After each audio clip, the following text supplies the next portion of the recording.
From the lush rainforests to the icy polar regions, our planet is a tapestry of life, interconnected and teeming with wonder.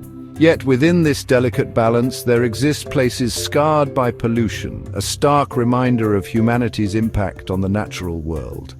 Today, we embark on a somber journey to some of the most polluted corners of our Earth, where the consequences of environmental negligence are etched into the very fabric of these places. From the air we breathe to the water we depend on, pollution knows no boundaries. Let us delve into these environmental tragedies and confront the uncomfortable reality of our planet's fragility. Our journey begins in the eerie silence of Pripyat, a city frozen in time. Once a bustling hub, it now stands as a chilling monument to nuclear disaster. In 1986, the Chernobyl nuclear power plant suffered a catastrophic meltdown. Radiation spread far and wide, contaminating the area. Abandoned homes, schools and hospitals remain untouched. The Ferris wheel looms as a haunting reminder. Nature reclaims the land. Wildlife roams through the abandoned streets. The legacy of Chernobyl persists, a stark reminder of nuclear contamination. Our journey takes us now to Linfen, China, a city shrouded in a perpetual haze of coal dust. Here, the air hangs heavy, thick with the byproducts of industrial progress. Linfen is a major center for coal mining and processing, and the relentless burning of this fossil fuel has taken a devastating toll on the environment and the health of its residents. The air is thick with particulate matter, microscopic particles of soot and ash that penetrate deep into the lungs, causing respiratory illnesses and other health problems. The sun struggles to penetrate the dense smog, casting an eerie orange glow over the city. Even the trees bear the scars of pollution, their leaves coated in a layer of grime. The people of Linfen go about their daily lives, their faces often covered with masks, a stark reminder of the ever-present threat to their health. We journey now to the banks of the Yamuna River in India, a river revered for its spiritual significance, yet grappling with severe pollution.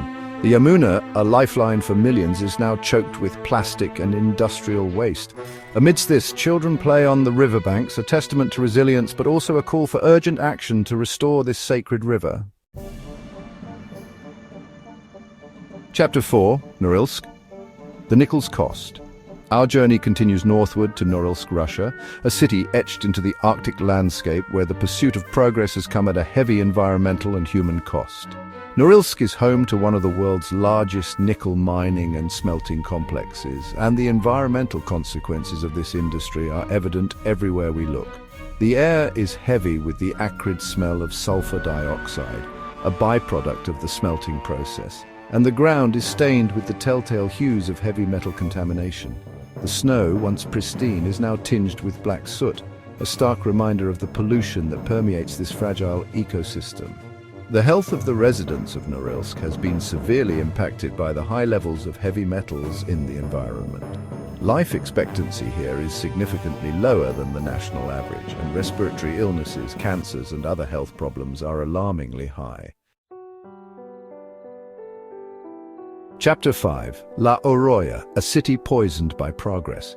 We travel to the Andean highlands of Peru, to the city of La Oroya, a place where the pursuit of mineral wealth has left a toxic legacy. Nestled amidst towering peaks, La Oroya is home to a large polymetallic smelter, a facility that processes lead, zinc, and other metals. The air here is thick with heavy metals, released from the smelter's smokestacks, and the surrounding mountains bear the scars of deforestation and mining waste. We see children playing in the streets, their faces covered in soot, their lungs inhaling the toxic air with every breath. The soil in La Oroya is heavily contaminated with lead, a potent neurotoxin that poses a particularly serious threat to children's developing brains. The consequences of lead poisoning are devastating and irreversible, leading to learning disabilities, developmental delays, and other health problems. Chapter 6, Kabwe, a legacy of lead. Our journey takes us to Kabwe, Zambia, a city grappling with the enduring legacy of lead contamination. For decades, Kabwe was a major center for lead mining and smelting, and the toxic remnants of this industry continue to plague its residents, particularly its children. The soil in Kabwe is heavily contaminated with lead, a silent poison that has seeped into the homes, schools and playgrounds of this community. Children are particularly vulnerable to the neurotoxic effects of lead, and many suffer from learning disabilities, developmental delays and other health problems.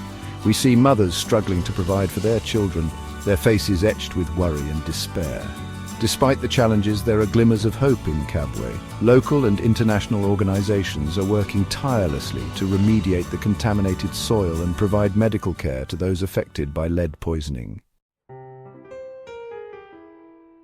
Our journey takes us to Agbogbloshie, Ghana, a sprawling wasteland on the outskirts of Accra, a stark reminder of the dark side of our digital age.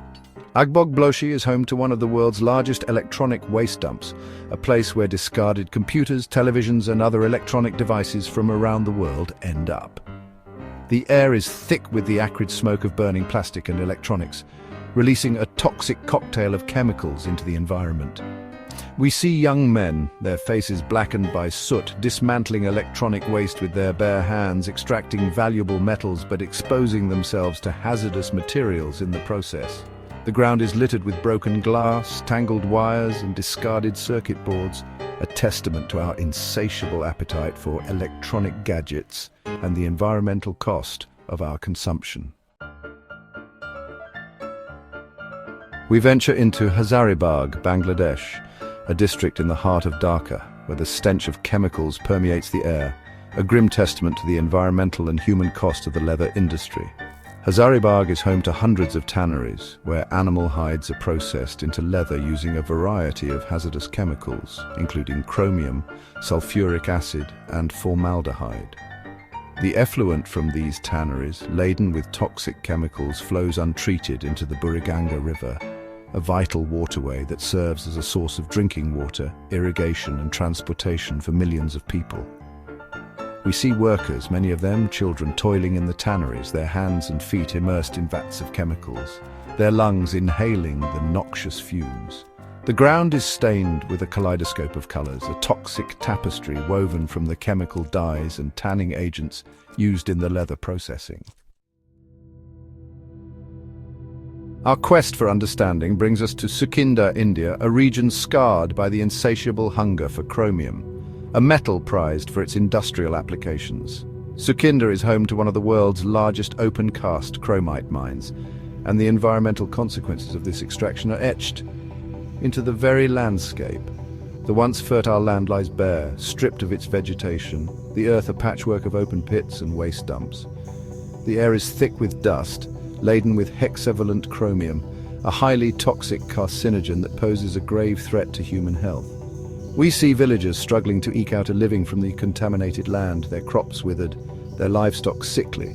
The water sources are contaminated, their once clear waters now tainted with the telltale yellow hue of chromium.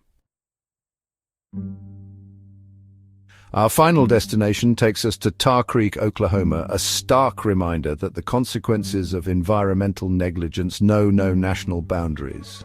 Tar Creek, once a thriving mining town, is now a Superfund site, a testament to the enduring legacy of lead and zinc mining. For decades, Tar Creek's mines produced vast quantities of lead and zinc, but they also generated mountains of toxic chat, a byproduct of the mining process. This chat, containing high levels of lead, zinc and other heavy metals, was piled high around the town, its toxic dust carried by the wind, contaminating the soil, water and air. We see abandoned homes, their windows boarded up, their yards overgrown with weeds, a testament to the exodus of families fleeing the toxic environment. The creeks that once flowed through the town are now orange with acid mine drainage, a toxic cocktail of heavy metals and acidic water that leaches from the abandoned mines. As we conclude our somber journey through some of the world's most polluted places, we are left with a profound sense of urgency. The images we have witnessed, the stories we have heard, serve as a powerful call to action. The degradation of our planet is not an insurmountable challenge, but a collective responsibility. It is within our power to choose a different path, to embrace sustainable practices, to demand accountability from industries and governments, and to advocate for policies that protect our environment and public health. Let us remember that the fate of these polluted places, and indeed the fate of our planet, is inextricably linked to our own. The time for action is now.